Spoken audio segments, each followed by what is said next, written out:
Hey there, saltwater angler, and welcome to the Lower Chesapeake Bay Fishing Report, bringing you the current fishing report, whether it's good, bad, or ugly. Now let's take a moment and learn who's making this show possible, and then we'll jump into the reports.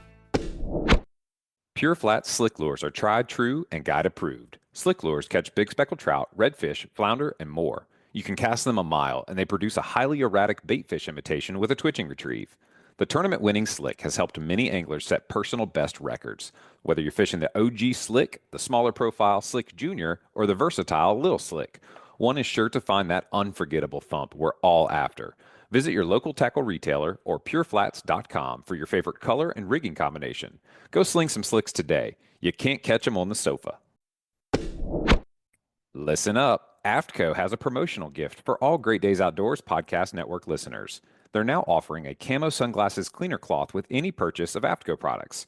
For those cold, wet, or windy days, I especially enjoy my weatherproof fabric barricade jacket, as well as my helm insulated fishing gloves. All you got to do to get your coupon code is text LCBFR to 779-345-2918. You'll get subscribed to our email list, and we'll send you the promo code via email. I wish you guys could see what we're looking at. We're coming to you live. Welcome to the show. We are out with Captain Eric Myers and Captain Tommy Christensen fishing aboard Heads and Tails. They got the trolling motor down. They're in some crystal clear water. What are we going after today, guys? Welcome to the show. We are sight fishing for redfish. Oh, man. That's cool. And is that something you can do anytime you want, or is it specific to something that's going on in the water right now? Typically all fall and most of the winter. Wintertime gets hard because you can see a bunch of them, but they won't eat. Oh, man. They'll get locked off for about 2 months. And how is this, this recent freeze that we had? I mean, did you get a chance to see? I know I talked to Captain Jack Limroth about just the crazy number of speckled trout and even some drum that were frozen and died in that freeze. We're looking at one right now. Goodness gracious. That's probably the third one we've seen in the last 5 minutes. And is that unusual for our area? Nah, it seems like it happens every year, to be honest with you, whether it's cold, super cold or not. Once they get lockjaw and they stop eating, they seem to not fare too well. And is that, specific to like the skinny, like anything less than 10 feet or so? Okay. And what causes them to go into those skinnier areas where then ultimately they kind of belly up and die? So you get a random warm day, like yesterday was 71 degrees, and then today is 44. Yeah. So what, they'll chase up into that shallow water trying to warm up and then just not move, and then that water gets really cold? They'll stay in that 2 to 3 foot of water, and then they end up dying that night. Right, because cold-blooded, I guess they don't really feel the temperature changing, so to speak, but then that water rapidly cools down, and that's kind of what catches them slipping, for lack of better terms. Oh, yeah. It's really bad. Gotcha. But typically, I mean, there's still hundreds and hundreds of trout left. Well, that's good to know that the biomass didn't get completely wiped out. Give us a quick little overview of the boat that you're on. I know you guys have done a couple of recent upgrades to it. We're still on my older skiff right now, 22-foot, just bay boat style, no T-top, just a console and a trolling motor. And trolling motor is a big deal for that skinny water you guys are in right now. Do you feel it matters whether you're motoring into some of that skinny water versus trolling motoring? Does it make a difference in whether or not the fish spook? If you're in places like Lynnhaven that doesn't have, like you can hear in the background, that jet, I feel like the jet noise probably drowns out most of the outboard stuff in here, Rudy Inlet. But you go to Lynnhaven where they're not used to hearing a jet fly over every 15 minutes. Yeah. It'll spook them, or it'll shut them down, or it'll blow them out. So I know you typically keep your bay boat over there, in Long Bay, and you're normally fishing in the Lynnhaven. You mentioned Rudy. So are you on the trailer right now and down in Rudy? Yes, sir. We will move to where the fish are biting. Very cool. We've been in Rudy. I went 2 times last week. Saw hundreds and hundreds of redfish, but they're still super lethargic. So they're not eating very well. No, I mean, I probably saw 300 redfish in one cave, and not a single one of them I could get to eat. That's tough. And I mean, you look at the map and you think about the eastern seaboard up against the Atlantic Ocean, and what are all those fish doing inside of Rudy? Are they in there trying to seek warm water, or is it the bait? I believe it's probably the bait, because there's still a ton of small menhaden in here. Interesting. Okay. I mean, it's the most bait. We got mullet swimming up and down the bulkhead right now in front of us, and oh wow, It's insane. And in terms of Rudy, that's not a huge body of water. To see what you're seeing right now, get on these, reds and some crystal clear water. Are you in deeper water, like 5 to 8 foot, and seeing them, or are you like right up against some of these grassy banks that you have, like across from the aquarium and whatnot? So pretty much all of Rudy has pods of reds swimming around up top, Hmm. whether you're in 5 feet or 25 feet. Okay, It's just trying to find the right schools that are actually actively feeding. that makes sense. Once you find the ones that are feeding, you can stay on that school of fish and catch them for hours. Well, talk me through. So, are you and Captain Tommy fishing the same setup right now, or are you guys, doing two different things to try to see what will actually get a bite? So we've been basically using Z-Man shrimps with what is this, 1/8 ounce, and Tommy's using a 10th ounce head. A 10th ounce. Yeah, anything heavier than a 1/8 ounce, we really haven't been getting bites because it sinks too fast. Okay, got it. So slowing down the presentation dramatically. Yeah, you basically get it in front of the school and you just let it sink. No movement, no nothing, just dead stick it. Got it. Okay. We've also been using these things that are very popular for bass fishermen, which are those Ned rigs. Ned rigs. Yeah, which is basically just like Cinco, a little tiny Cinco. Oh, interesting. Okay. And that's on a 10th ounce head too with Procure. Okay, so Procure is kind of the ticket there. So it's literally just a grub. It almost looks like an abbreviated version of a Cinco worm, like you said. NED rig, stick worm. Okay. Okay. Yeah, look at that. What is that supposed to be emulating? I have no idea, but it sinks down and these things float. So it sits like this on the bottom. And when you wiggle it, it just pop, pop, pop. Okay. So the tail end of it is going to be sitting vertical, floating, and when you pop it, it's going to give a little action. And for reds, for example, they sometimes forage on the bottom, right? So that kind of gives them Yeah. something to look at and go after. There's a couple different colors available in those things. Which color are you using? It's like a blue and copper, but I really don't think it's the color right now that's doing anything for us. Okay. Mostly just the smell of it. Got it. Okay. So that Procure gel, and are you using Procure comes in a couple different flavors. I think flavors is probably the wrong word, scents. If you're trying it to taste the flavor, I don't recommend that. But there's like inshore salt, mullet, menhaden. I think there's one called redfish. Do you find yourself using one over the other when it comes to targeting redfish? Is it as simple as grabbing redfish, or do you use something different? Just the redfish and or shrimp and mullet usually. Okay. Which is their natural bait there in Rudy. Yeah. I mean, transitioning mentally for a second over to Lynnhaven, would you be executing the same strategy, same baits and scents, or would you switch it up a little bit? Same thing. Same. Okay. And I want to go back to those Ned rigs for a second. So you said you're dead sticking them. There's a pretty good like if you Google the Ned rig, you can kind of see a neat imagery of how to work that lure. So to kind of like talk us through, like you cast that thing out there. Obviously, it's going to go head down with the jig head, and then the tail floats. How are you working it back to the boat? Almost not working it at all. Just doing one pop every couple seconds. Okay. Probably every 30 seconds. Got it. Got to exercise a little bit of patience, right? Most of the fishing we've been doing is just letting the bait sit on the bottom. No rhyme or reason to your bite at all. They just pick it up and start swimming. Got it. Okay.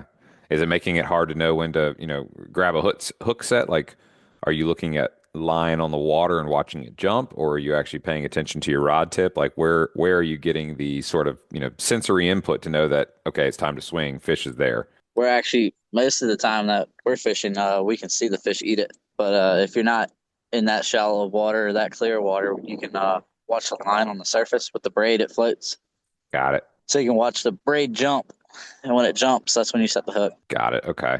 And talk me through. So you're fishing some really light jig heads with shrimp. Is that like a DOA shrimp or a Z-Man shrimp? Z-Man shrimps. Okay. And are you I've using probably caught, I don't know, 200 fish on this one in the last 3 days. on the same lure? On the same lure, it's super glued to the jig head. That's awesome. So it's not coming off. What about Captain Tommy's? He's throwing the same thing, the shrimp? Yeah. Same thing, just a lighter jig head. Okay. And then let's go above the jig head. What are you guys using? I mean, you said they're really lethargic. I'm curious, what leader material are you using and what pound tests? I'm using 20-pound braid because some of the ones that are getting real close to docks and stuff, so it makes it easy to turn them. But it's all 20-pound mono, And then when the fishing's really tough, we got these rattle weights from Texas. Oh, wow. Look at that. That you're tying in line between your main line and your leader? Yep. Interesting. Tied about a foot and a half above the lure. Uh-huh. And that way when it's sitting on the bottom, you can just shake your rod tip. No way. And you're not actually moving your lure, but it's making noise for them. Got it. That's really cool. And are you showed, I mean, obviously we're on camera. This is a podcast, but are you able to talk us through like above the rattle, is it a little more leader material or are you straight to your main line? I'm a leader, about a 2 foot leader between that rattle and my braid. Okay.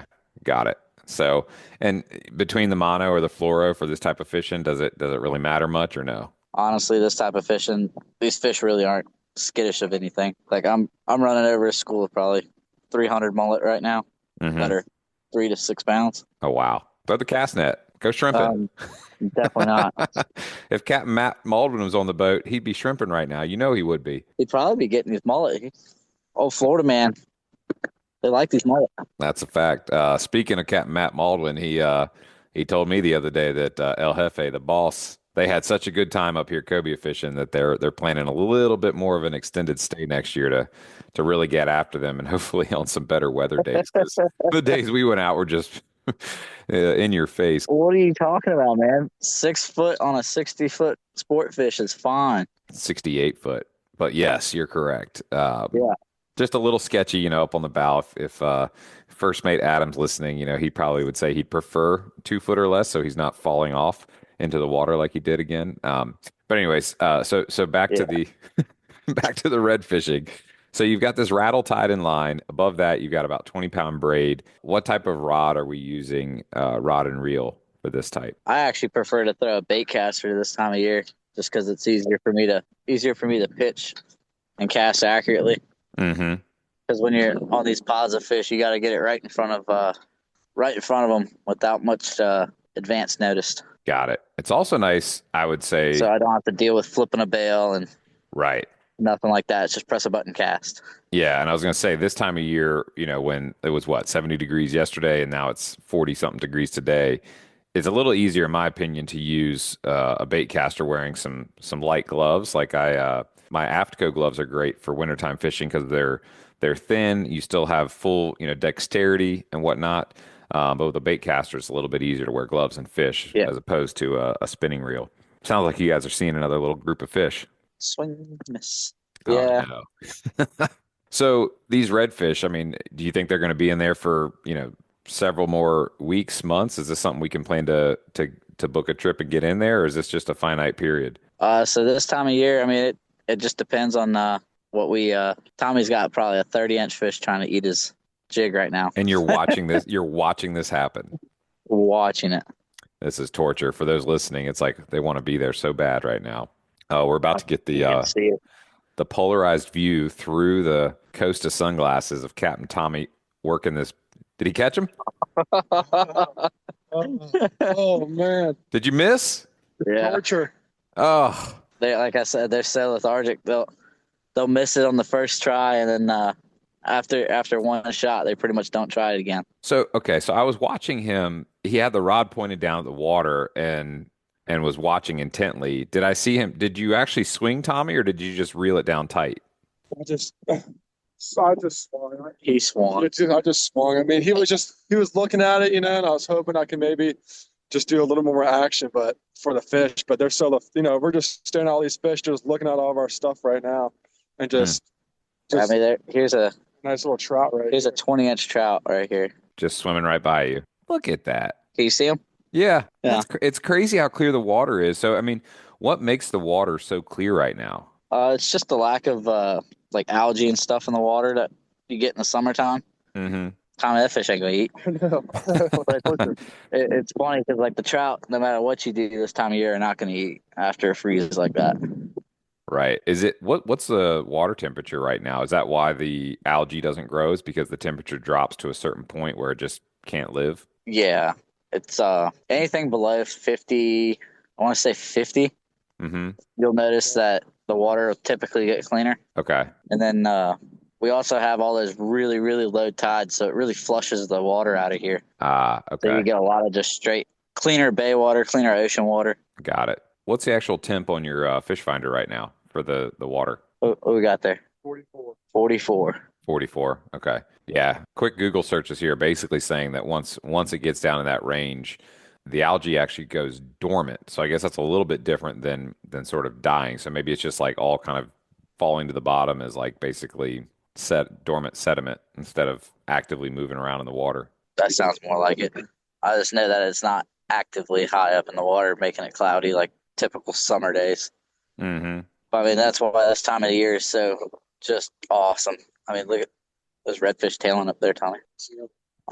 It's cool to even just get to see them, up on the surface like that. It's almost like a mini version of cobia fishing that you're doing right now, where it's very, very much a sight game and less of a imagine what your bait's doing on the bottom and hope you get bit in murky water. Yeah, I mean this time of year is just it's really untapped for Virginia. A lot of people don't even know the water gets clean. Mm-hmm. 95% of the people that have booked me, they've never seen a school of redfish inshore, which I will say you've been very blessed to say you've seen quite a few with me. It's exciting, man. There is nothing like watching a feeding blitz. You'll see a school of mullet go by, and then all of a sudden it looks like the water just starts like boiling, or like a kind of going out on a limb here, but it's like a spaceship is about to come out from underneath the water. It's just like there's this earthquake going on, and it's just freaking mayhem. And all all I gotta do is get a bait in there, and I'm gonna get bit. And then you're like almost every time, however many people are in the boat, you're all hooked up. I know the guys down in Alabama, so I've been on board with a couple of the captains there from the Alabama Saltwater Fishing Report, and Captain Richard Rutland, Captain Patrick Garmison, and they religiously fish their bait casters. But I will tell you, they're using the Pure Flat Slick Lure, and they are winging it out there. So I'm curious for you. Earlier you said these really light jig heads. How are you casting those off of a bait caster and avoiding getting bird nested? There's no avoiding it. You just try not to. But I feel like the bait casters, they give you a little bit more accuracy compared to a spinning rod when you're using these really, really light jig heads. Yeah, I'm using a spinning rod. It's a little more difficult than I would say I'm sure I'd much rather have a bait caster right now, With those super light jig heads. But I mean, in terms of like dialing in the little star drag, versus that little, smaller dial, I don't know the difference between the two. Maybe you could just educate me a little bit. Spool tensioner and then the brake. Okay, so spool tensioner and brake. It's basically free spool on both of them. Super light, and you gotta use all your finger to keep it from bird nesting. Got it. Okay. Yeah, I think the one time that I tried to use a bait caster on your boat, I think I lost my privileges pretty quickly because of the number of bird nests. I want you to share the trick. So the last time we went fishing, we were having quite a few wind knots, as I had some newer light braid on one of my spinning reels. And I was getting so frustrated because I kept getting these wind knots when I was trying to, cast it a little bit further. Tell us about your little trick for getting knots out of braid, because I think it's genius, and it blew my mind when you did it, 17 times for me. I mean, chapstick. Any sort of chapstick will lubricate the braid enough to where you won't have it have an issue with pulling the braid. Because, as soon as you pull the braid, you're done. Right. Like it locks down on itself. Like it's like a friction knot almost. Are you on right now? Did you just catch a fish while you were talking to me with your one hand on a phone and one hand on a rod? Yeah. That's amazing. Here, pass the phone to Tommy. I want to watch this fish get fought. All right, so Captain Eric's on the bait caster. Is this the shrimp or what's that thing? Ned rig. Come here, buddy. Come on. Look at that. Captain Tommy, is this the shrimp or the Ned rig that he caught it on? This is the shrimp. This is the shrimp and the rattle weight. Yeah, shrimp and the rattle weight right there. Shrimp and the rattle weight. Look at that. So that's about what 18, 20-inch red? I say 22, 23. 22, 23. Okay. And of the ones that you're actually getting to eat, is it like the same size class, maybe indicating that some of the more young, juvenile, strong ones are eating, where the bigger ones are more lethargic, or does it not matter? We're getting a good mixture of both usually. Okay. Typically all the redfish in here, there's no size to the schools. Like they're not all one size fits all. You'll see a school of redfish and 10 of them will be 30 inches. Probably a dozen will be 18 to 24. And then you'll have a whole gaggle of, those 14, 13-inch fish. Yeah. That just love to eat. Yeah. Those ones really like to beat everything to the jig. The whole gaggle. I can tell you that. Yeah. You see it, it's cast right in front of you. Next thing you know, you're hooked up. It's actually a really cool feeling, It's just awesome. Yeah, I Yes. totally just jabbed that fish right from Tommy. Fish on again, huh? Not yet, but I see them. Oh my God. I wish you guys could be watching this right now. This is one of the coolest things just to see, Captain Tommy and Captain Eric, spotting these reds and getting to pick their shot, place it strategically right next to them, and just delicately work that lure to try to entice that bite, even though they're a little lethargic. Yeah, I mean, we're probably looking at juice caster right there. I know. There's like 30 right there. It's like being at a bar in your 20s. It's like, hey, can I buy you a drink? No, I'm not interested. Pretty Oh, much. What they're doing. That one was down on you, dude. she's not interested. They're looking for a man in finance. Blue Yeah. eyes, 6'5", or however that dumb song Apparently goes. the man addicted to duck hunting is not the finance guy for him. No, but I want to hear what Tommy was saying a second ago. He was kind of far away, but it sounded important. It's just cool, man. Watching, you see these fish and then watching them eat the whole time. And then, it's just a crazy feeling and just a crazy, crazy sight to see, man, And then you have all the some of these drum are with the schools of mullet, just trying to find, bait to stay together, it's just crazy, man. Do you find it helpful? So like this kind of encounter where you're like visually watching the eat of a fish that you almost typically never see eating because you're fishing in, dirty water. Dirty water.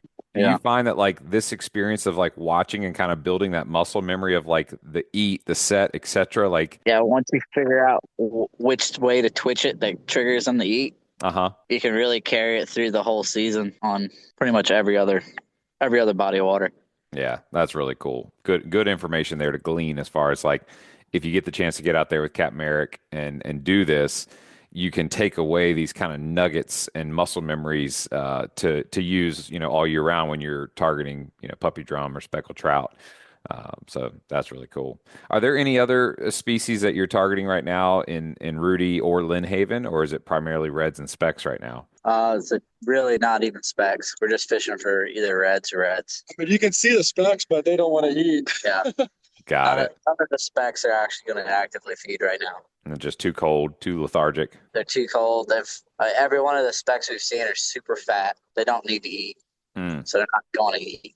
Is what my dad always said to me. Is that a situation where they kind of get a sense of, anticipating the weather? Right. Like, so they will do that. They'll proactively feed or almost overfeed and plump up and then just kind of hang out for a couple of weeks. Yeah. Wow. Yeah. Especially after a cold front. Because, I mean, like I said earlier, there's like hundreds of schools of menhaden, like small menhaden, perfect eating size for these fish. And, I mean, I'm watching them swim right over top of the redfish, right over top of the trout. Not even get chased. Not even get chased. I netted some yesterday just to try it. And even with cut fresh menhaden, not even a nibble, not even a sniff. The redfish just swim right over top of it. Yeah, you took the question right out of my mouth, which was like, did you cast net any and either put them on a slip bobber rig or on the bottom to see if they would eat a live bait? Maybe because fish are very calorie aware in terms of like what they're going to go after. So if it's a tiny little bait versus a big bait, they're often inclined to go for the bigger calorie intake for their level of effort. But you didn't see any action at all on the live bait? No, I really believe that because we're actually watching these fish, I think it'd be different if, like, let's say you just set up on a deep hole right now and just put bait out on the bottom. I'm sure you would catch them. Yeah.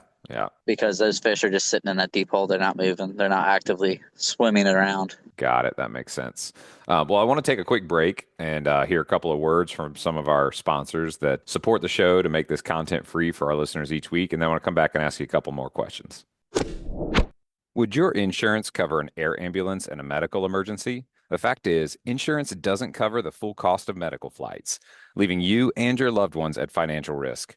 But with an Air Medcare network membership, you can focus on recovery, not on finances, should the unexpected happen.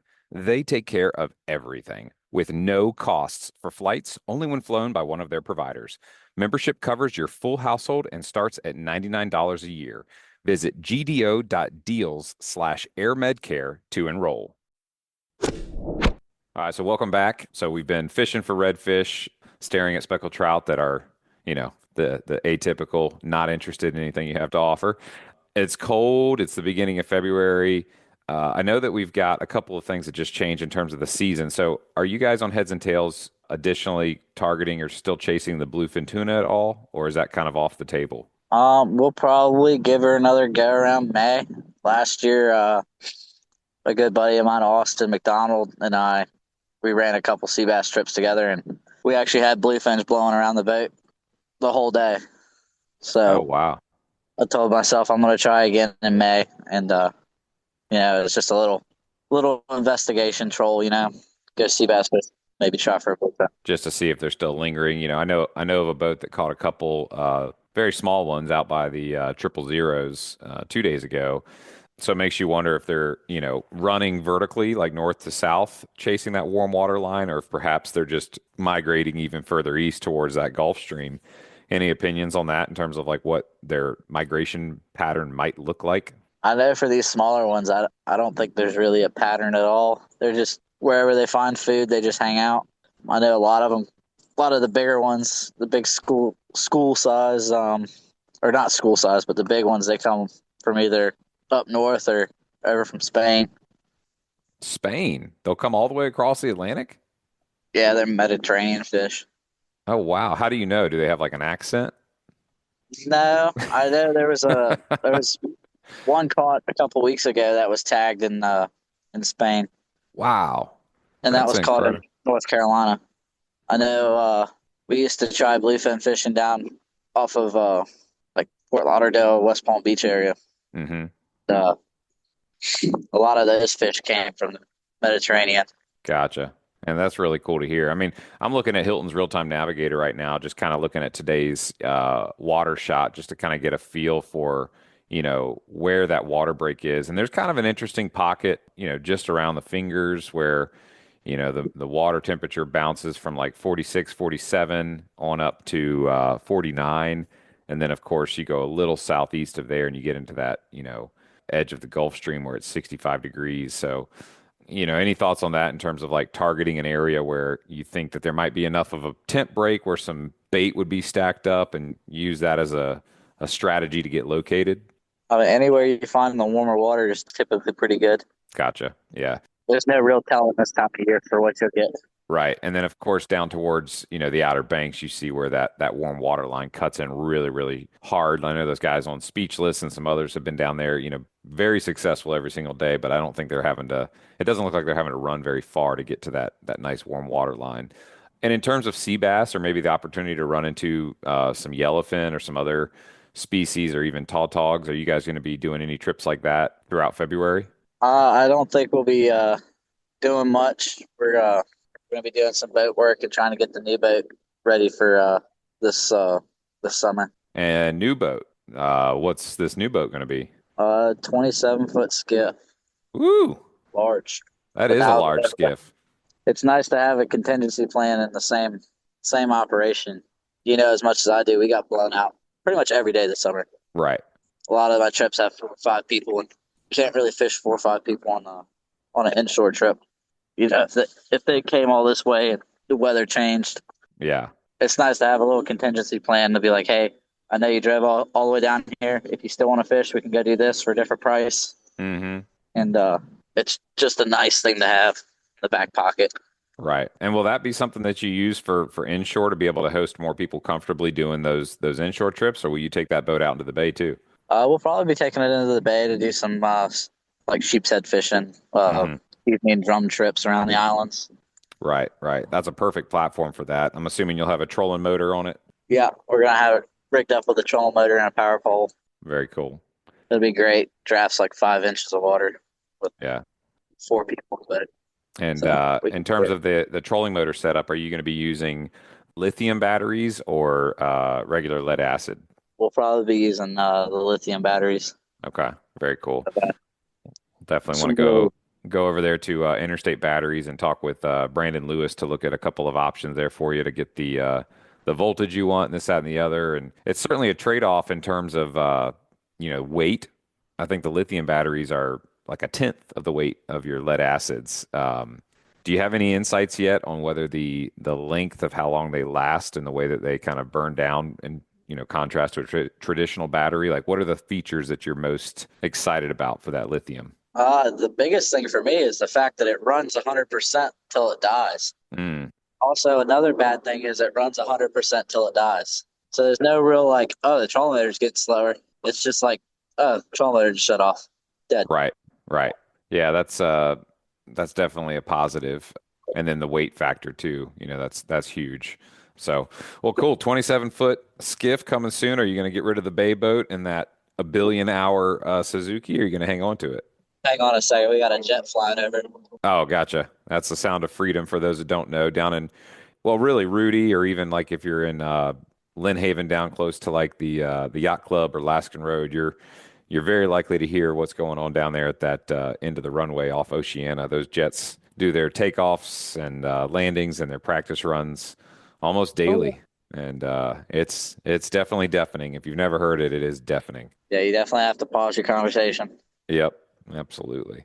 So what were you saying? Oh, just the boat that you're on now, the bay boat. Are you guys going to hang on to it with your billion hours on the Suzuki, or are you going to let it go to the Smithsonian Museum? Oh no, we're gonna keep her around. We're gonna run this motor till she ultimately quits. Hopefully, Yep.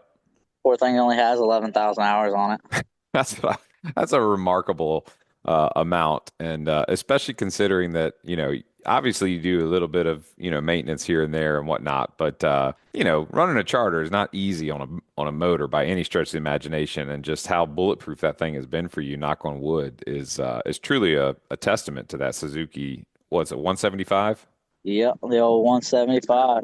Yeah, yeah, that's We've awesome. never had a real problem with it since we've had it. So That's incredible, man. That's a blessing for a charter captain, because some of us aren't so lucky, whether it's, corrosion going through an exhaust manifold or an issue with a lower unit, to have that much consistent use out of it without any issues is a true blessing. So, yeah, it's definitely nice. But yeah, we'll be keeping this. And as many of you know, my mate Brian, he's not fishing with us today because he's actually getting over in class at CMTI getting his captain's license. So soon enough, he'll be able to book a trip and fish with Ryan Porter, and whoever he has is a mate himself. So that's awesome. Well, congrats to Ryan on the hard work, dedication, and studying to hopefully pass his classes and get his captain's license and continue to add to the heads and tails fleet. It's really cool to see what you guys are doing, and always admire what y'all do, for Hooked on Hope with those trips as well. For anybody curious about that, definitely go back and find the episode with Mike Roby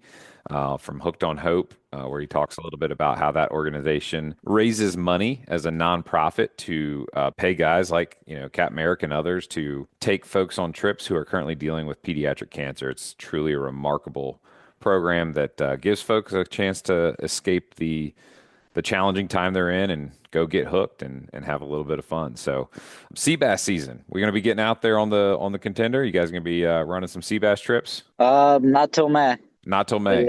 After this cold weather, I mean the water temp out there is so cold. I don't want to risk going out there and not having to run 60 miles instead of 30. Right. Yeah, that makes sense. But there's some awesome guys out there that are whacking them, like Bill Papas and was it Wreck Dog? Mm-hmm. Yeah. So very cool. They would definitely be the ones if you want a February sea bass trip. Yep, absolutely. I know Captain Bill's got that big, beautiful Seahawk with all the curtains, so it's a comfortable, warm ride out and back in. Of course, the Contender has curtains as well too. And again, shout out to Mike Johnson and Dan Johnson over there at Mike's Marine Custom Canvas for getting you back in action. Very quickly when you within went an out. hour and a half.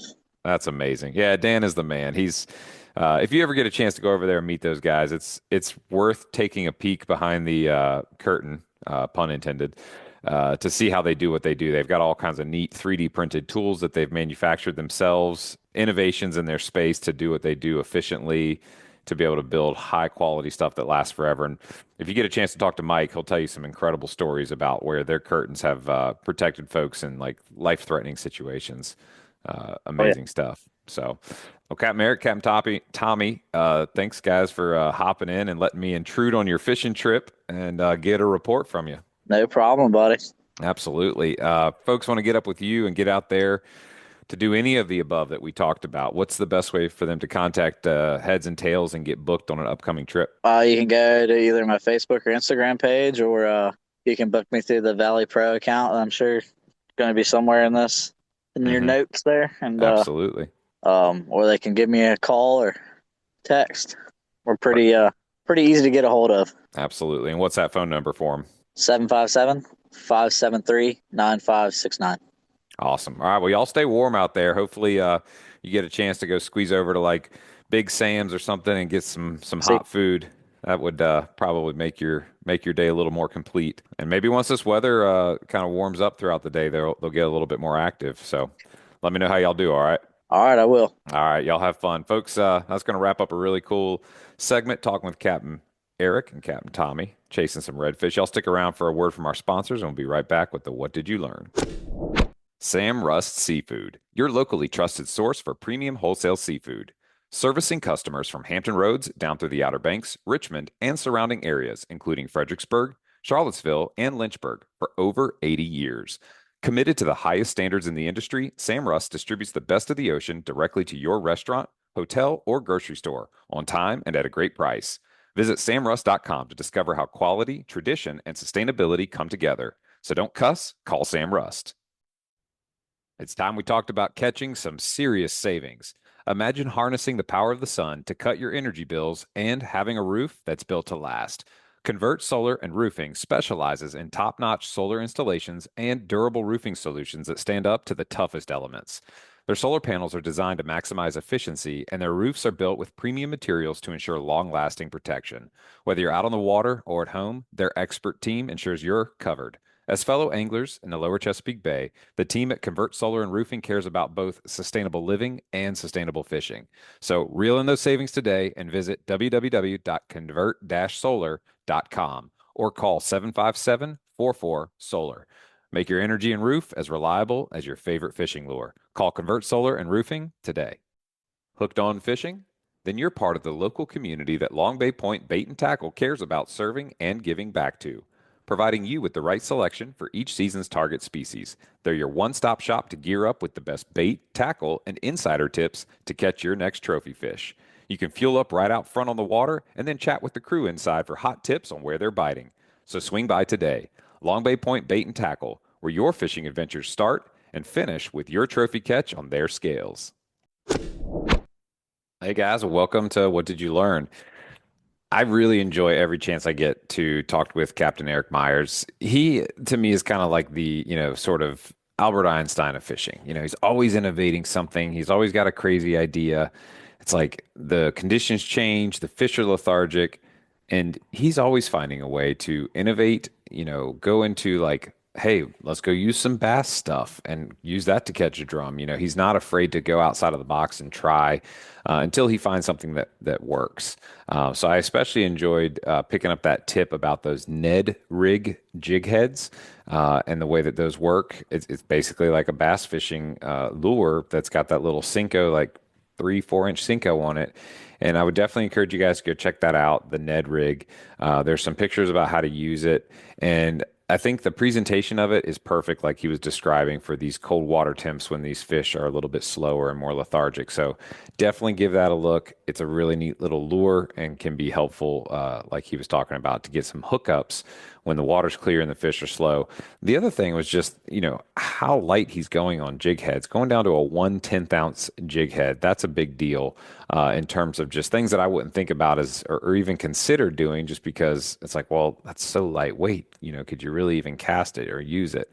And I was watching, on the video as we were, streaming and recording, they weren't casting like a traditional, like overhand cast, most of the times. A lot of times they were really seeing a target area within, 10 to 15 yards and carefully kind of, flicking it out there to get it in front of the fish. The other tip I picked up from Captain America is the little inline rattle. So, he showed it to us on the video that I could see, but for those that are listening, it's the Texas Rattle and Rig Chatterweight. They sell them, Bass Pro Shops, anywhere along those lines. It's a little, inch, maybe inch and a half tube with the rattle. It's got the barrel swivel on one side, going to your hook end or your jig head end.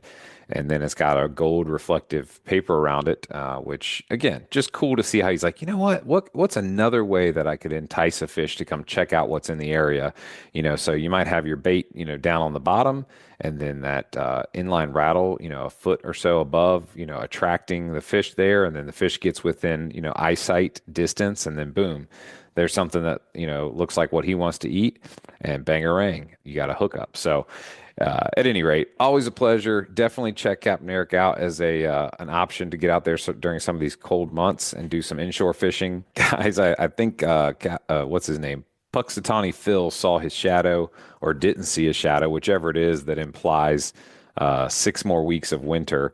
I definitely wasn't excited to hear that. I'm sure you guys aren't either, as we're all itching for some warm temps so we can get back out there and get after our targeted species without, being so daggone cold. It's definitely not for the faint of heart. I go back in my mind to Captain Bill Pappas with his Ice Ice Baby video reel that he put out on Facebook. And in fact, I am just so curious to know what that thing has gotten up to. So I'm going to take a quick peek here and find out just how many views. The last time I looked at it, it had over 1 million views on that reel. All right, so here we go. Reels, Ice Ice Baby. We are now well over 1 million. I think after 1 million, it only starts to count every 100,000. So I'm sure in another day or two, it'll be at 1.1 million and so forth. But I think the reason there's so many views on that is just simply the fact that it's so daggone cold, and the fact people are going fishing. I mean, it's crazy to think about going out there when it's below freezing and your spray is literally freezing to your reels. Sorry, I've gone on a tangent there about the weather, but suffice to say, I think we're all eager for a little bit of springtime and some good fishing. So, guys, stay warm out there and get out there with Captain Eric and go do some inshore redfish fishing. It's a good time. We'll look forward to speaking to you guys next week. Y'all be safe out there. So that's going to wrap it up this week. Please subscribe, rate, and review wherever you listen to podcasts. And remember, to get your free AFTCO Camo Sunglasses Cleaning Cloth, just text the acronym LCBFR to 779-345-2918 to get your promo code and be added to our email list so we can send you the new show each week. You guys keep whacking them and be safe out there.